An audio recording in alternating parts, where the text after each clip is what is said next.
नमस्कार, आप देख रहे हैं संस्कृति टीवी। आचार्य चाणक्य एक श्रेष्ठ विद्वान थे। वो कूटनीतिज्ञ और राजनीति में कुशल थे।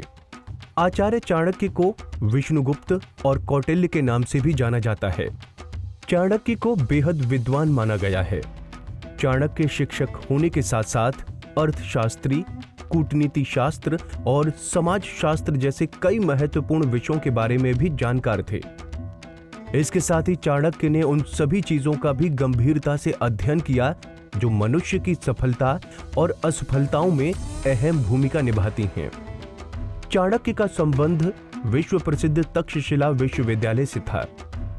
उस दौर में तक्षशिला विश्वविद्यालय की ख्याति दूर देशों तक फैली थी। चाणक्य तक्षशिला विश्वविद्यालय के आचार्य थे और विद्यार्थियों को शिक्षा प्रदान करते थे। चाणक्य के बारे में कहा जाता है कि उन्हें कई विषयों की गहरी जानकारी थी। अर्थशास्त्र, समाजशास्त्र, सैन्य शास्त्र, कूटनीति शास्त्र के साथ चाणक्य नैतिक शास्त्र जैसे विषयों के भी मर्मज्ञ थे। चाणक्य की बताई हुई बातें व्यक्ति को अंधकार से प्रकाश की ओर ले जाने का कार्य करती हैं। इसीलिए आज भी उनकी बातों की प्रासंगिकता बनी हुई है।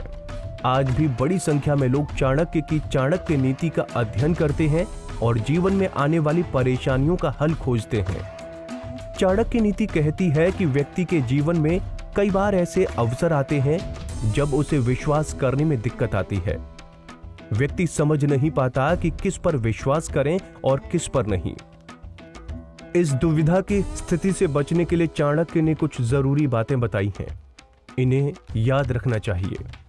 शस्त्र रखने वाले व्यक्ति से सतर्क रहें। चाणक्य के अनुसार शस्त्र रखने वाले व्यक्ति से सावधान और सतर्क रहना चाहिए।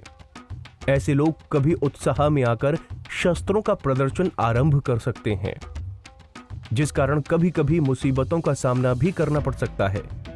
इसीलिए ऐसे लोगों से दूरी बनाकर रखने में ही भलाई है। हिंसक पशुओं पर कभी भरोसा न करें। चाणक्य के अनुसार लंबे नख यानी लंबे नाखून वाले जानवरों को लेकर सदैव ही सतर्कता बरतनी चाहिए। लंबे नख वाले पशुओं के हिंसक होने की संभावना बनी रहती है।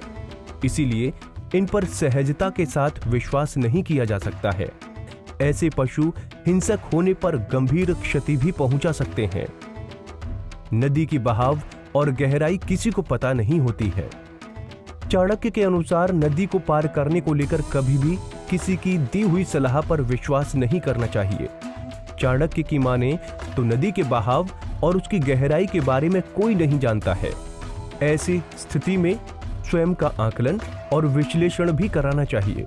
इसके बाद ही किसी परिणाम पर पहुंचना चाहिए। चाणक्य के इस श्लोक में सफलता का मंत्र छिपा है। जो व्यक्ति इन बातों का खास ध्यान रखता है उसके लिए सफलता आसान हो जाती है। बने रहिए हमारे साथ और देखते रहिए हमारा चैनल संस्कृति टीवी। धन्यवाद।